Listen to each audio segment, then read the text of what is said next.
या बसा. बोला.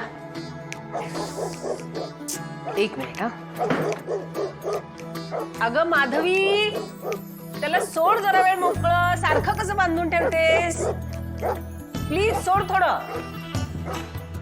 हे लोक पण ना प्राणी प्रेम म्हणून पेट्स आणतात. त्यांची काळजी कशी घ्यायची हे नाही कळत त्यांना. काय ग, तू कोण? नाव काय तुझं? हिचं नाव राजश्री, राजश्री जगताप. तुळजा, मी तिला विचारलंय ना. तुला तुझी ओळख नाही सांगतायत? मी सूर्यदादाची बहीण राजश्री. काय ग, पहिल्यांदा शांत राहिलीस, नंतर ओळख सांगितलीस. ती तू कुणाची तरी कुणीतरी आहेस अशी. तुला स्वतःची ओळख नाहीये का राजश्री? मॅम, घाबरून गेली असेल ती. राजू, मॅडम, मी राजश्री जगताप. मी गावात राहते आणि माझा स्वतःचा व्यवसाय आहे. मला स्वयंपाकाची तर आवड आहेच, पण मी स्वतःच्या हाताने मसाले बनवते आणि गावातल्या माणसांना ऐकते. गावात राहून बिझनेस करतेस, किती छान आहे हे.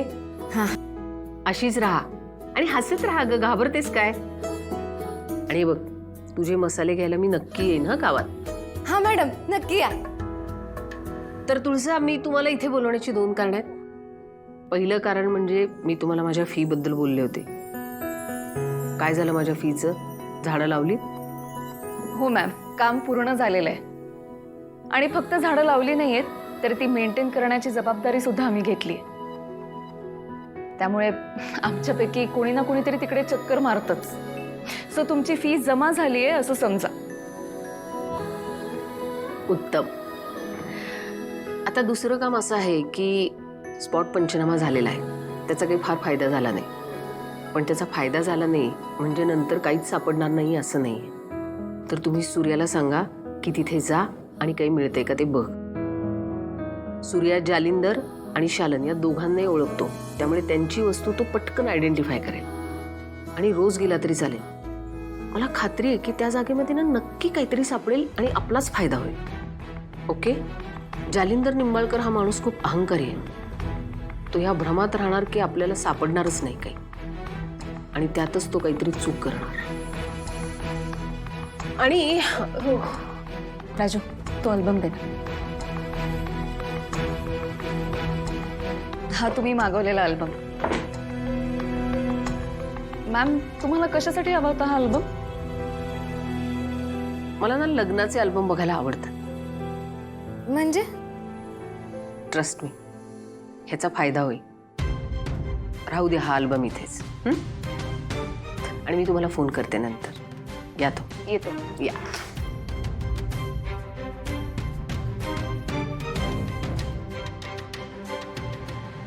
वा वा वा वा वा वा. अरे मोकळ्या हवेत लय भारी वाटतं रे हवालदार. हा, सकाळपासून पाण्यासाठी लय वैतागलो होतो आम्ही. दुपारी पाणी मिळालं आम्हाला. आता मोकळ्या हवेत बरं वाटते. धन्यवाद दाई. अरे वा वा वा वा वा. शशिकांतराव, या या या या या. आम्हाला भेटायची लाज वाटायला लागली म्हणायची तुम्हाला. हा, अवतार तर एकदम भारी करून आला. तो मी नव्हेच. या अहो असं नाही डॅडी. आमचं एक काम होतं बा तुमच्याकडं. ठीक आहे. हिचं काय? भाग्यश्री, सूर्याची लहान बहीण, बर सख्खी नसलेली. तिचे आईबाप शोधून काढायचे. कसं शक्य आहे डॅडी? आम्हाला हिच्याबद्दल काय बी माहित नाही. ते तुमचं तुम्ही बघा भाऊ. अहो डॅडी, 16 वर्षापूर्वीचा गाळ उपसून काढायचा. आता तुम्हीच सांगा, कसा मागमूस लाव हिच्या आईबापाचा मी? 70 रुपये आहेत. तुमची माणसं कामाला लावा, पोलीस कामाला लावा, जवळपासच्या हॉस्पिटलमधल्या डिलिव्हऱ्या तपासा, आजूबाजूच्या दवाखान्यातले रिपोर्ट तपासा. एक काम करा ना, तुमची सगळी यंत्रणा ह्याच्या का कामाला लावून टाका.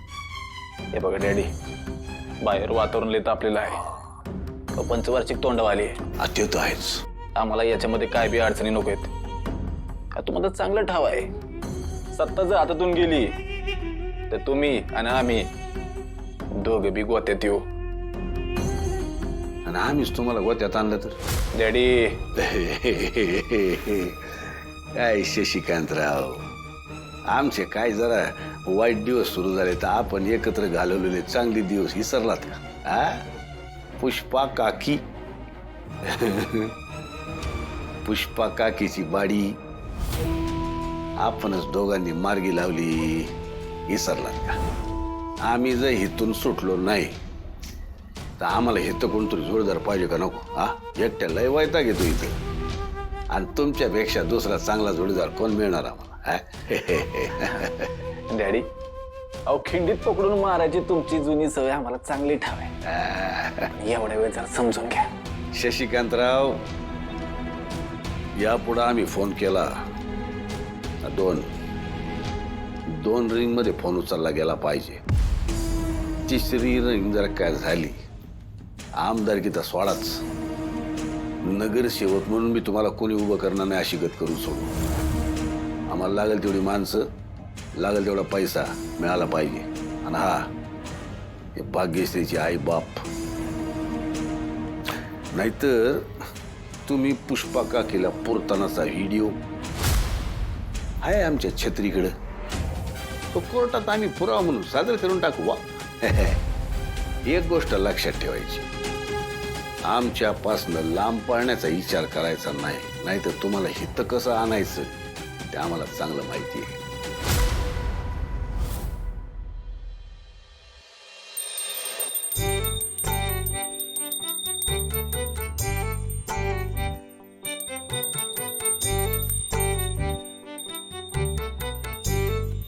राजू, पाणी आण.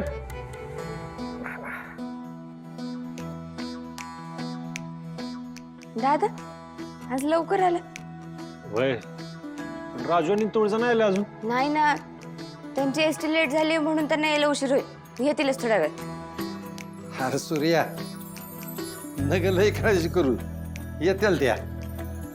दादा, धनुदीदी आली होती. होय, लयच काळजीत होते. मला ना त्यासोबत जे काय झालंय ना त्याचं लय वाईट वाटतं तिला. बोलली बोलली बोलली आणि जाताना बिस्किटचा पुडा घेऊन गेली. म्हणे रात्रीची लय भूक लागते. ही काही मोठी होत नसती धनु. मोठं कशाला व्हायचंय? संसार करायला थोडी ना मोठं व्हावं लागतं. जमल धनुदीदीला.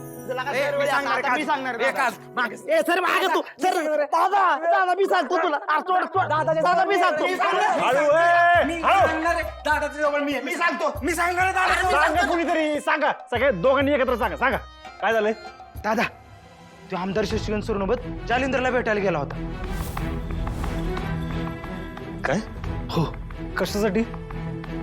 ते नाही कळलं दादा, पण ते आपले रामभाऊ आहेत ना टपरीवाले, हा, त्यांनी बघितलं होतं त्याला. आमदार साहेब यश बदलून गेले होते, पण रोजच्या बघण्यातला असल्यामुळं टपरीवाल्यानं ओळखला.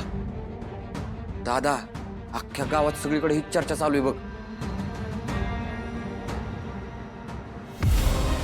तू सरनोबत कशासाठी भेटला असेल?